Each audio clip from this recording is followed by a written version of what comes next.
السلام علیکم، کیسے ہیں آپ سب؟ امید کرتی ہوں کہ آپ سب ٹھیک ہوں گے۔ اللہ پاک ٹھیک ہی رکھے، سب کو دعا میں یاد رکھے۔ تو آج میں اپنی بہنوں کو بتاؤں گی، میں بنا رہی ہوں شامی کباب، چنے کی دال اور چکن کے، جو ہر گھر میں بنتے ہیں، آسان سی ریسپی ہے، اس کی سبھی کو پتہ ہوگی۔ تو آج میں بنا رہی تھی، ادھر میں نے لی چنے کی دال، چکن، نمک، درا مرچ ڈالی، لہسن ادرک کا پیسٹ ڈالا اور گرم مسالہ ڈالا، زیرہ۔ یہ تیار کرنے کے بعد میں نے تھوڑی دیر کے لیے فریج میں رکھا تھا۔ اس کے بعد میں نے ان کی بنائی شامی کباب۔ تو میرے شامی کباب اچھے لگے ہوں، لائک کمنٹ ضرور کیجیے گا، کمنٹ میں بتائیے گا، اور ساتھ میں آپ کو کچھ باتیں بتاؤں گی، گھر کو جنت بنانے والی کچھ عادتیں بتاؤں گی۔ کوئی مشکل کام نہیں ہے گھر کو جنت بنانا۔ ہم کم چیزیں مہنگے فرنیچر سے ہی نہیں، گھر کو جنت بنانے کے لیے کم چیزوں اور قیمتی چیزوں، مہنگے فرنیچر سے ہی نہیں گھر جنت بنتے۔ گھر کو جنت بنانے کے لیے ایک عورت کا اہم کردار ہے۔ گھر کے کام، گھر کے افراد کا خیال رکھنا، یہ سب کام عورت کرتی ہے۔ تو عورت ہی گھر کو جنت بنانے کا خواب بھی دیکھتی اور حسرت بھی ہوتی ہے۔ تو ادھر شامی کباب فائنل لک ہے، دیکھ لیجیے، تیار ہو گئے تھے، اچھے پیارے لگے تو لائک کمنٹ ضرور کیجیے گا۔ کچھ فریز کر لیں، ناشتے میں شامی انڈا بنا لیں، سالن نہ ہو تو بچوں کو لنچ باکس میں دے دیں، ساتھ رکھ دیں۔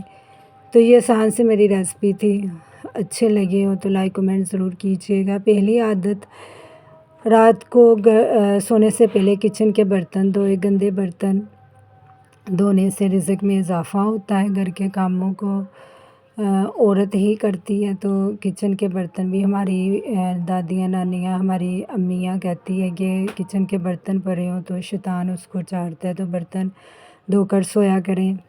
دوسری عادت یہ کہ گھر کے کاموں کی پریشانی نہیں لینی چاہیے، کوئی بھی بات ہو نہیں، عورت ہی اس کو حل کرتی ہے۔ تو آپ نے کل صبح جو دوپہر کو کھانا بنانا ہو، سبزی ہو، گوشت ہو، جو بھی، وہ آپ رات کو ہی سوچ لیں کہ میں نے کل یہ بنانا ہے۔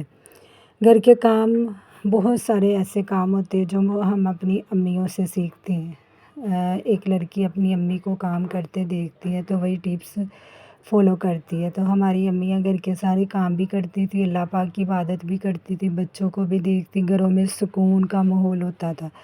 تو اگر کوئی بچہ بھی آپس میں لڑتا جھگڑتا تھا تو ہماری امیاں ہی اس بچوں کو سنبھالتی تھی، بتاتی تھی کہ جھگڑا نہیں کرتے، زیادہ مارتی نہیں تھی۔ آج کل کی مائیں بہت جلد گھبرا جاتی ہیں اور بچوں کو مارنا شروع کر دیتی ہے۔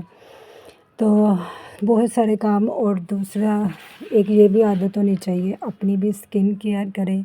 رات کو سارے کاموں سے فارغ ہو کر اپنے لیے بھی 10-15 منٹ نکال لیں، جس میں آپ فیس واش کریں، ہاتھوں پہ لوشن لگائیں۔ اس کے علاوہ آپ اپنے بالوں میں کنگھی کریں، صبح اٹھ کر بھی کنگھی کریں، فیس واش سے صبح اٹھ کر منہ دھوئیں، ہلکا سا میک اپ کر کے اپنے کمرے سے، اپنے روم سے باہر جائیں، فریش ماحول ہوگا، جس سے گھر کے دوسرے افراد بھی دیکھ کر خوشحال ماحول گھر کا ہوگا۔ اس کے ساتھ پھر آپ کچن میں جائیں، اپنے کام کرنے، جو بھی آپ نے گھر کے کام کرنے ہوتے ہیں وہ کریں۔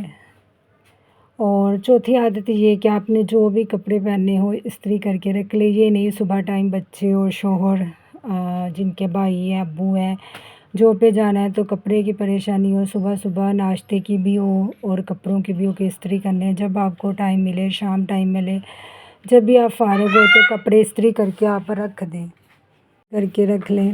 اور پانچویں عادت یہ ہے میری کہ جس طرح گھر کے کام کرنے وقت پر کرنے ہیں، ہر عورت اپنے گھر کے کاموں کو وقت پر کرتی ہے اور ترتیب سے کرتی ہے، ٹھیک ہے؟ گھر کے کاموں کو ترتیب دینا، ان سب سے ہی نہیں گھر کو جنت بناتے، ساتھ عبادت بھی کرے، اپنے گھر میں برکت کے لیے دعا کرنی ہو، قرآن پاک پڑھیں اور وظیفہ بھی کریں، گھر میں برکت، سکون آتا ہے۔ ایک عورت کا فرض گھر کا سکون، گھر کا کام کرنے اہم ہوتے ہیں، اسی طرح عبادت بھی کریں، جلدی صبح اٹھیں۔ ایک عورت کی ہی ذمہ داری ہے کہ وہ گھر کے کام بھی کرے، ساتھ بچوں کو بھی دیکھیں اور ساتھ عبادت بھی کرے۔ اللہ پاک سے اپنے گھر کی خیر و برکت کی دعا مانگے، نماز پڑھے، قرآن پاک کی تلاوت کرے، اپنے بچوں کو بھی بتائیں قرآن پاک کی تلاوت کرے، کوئی وظیفہ کرے، درود پاک پڑھے، درود ابراہیم پڑھے، کوئی بھی وظیفہ شروع کر لیا آپ ساتھ، وہ اللہ پاک سے دعا مانگے کہ میں اپنے گھر کے لیے خیر و برکت، رزق، اپنے بچوں کی صحت سلامتی کی دعا کریں۔ بہت شکریہ میری ویڈیو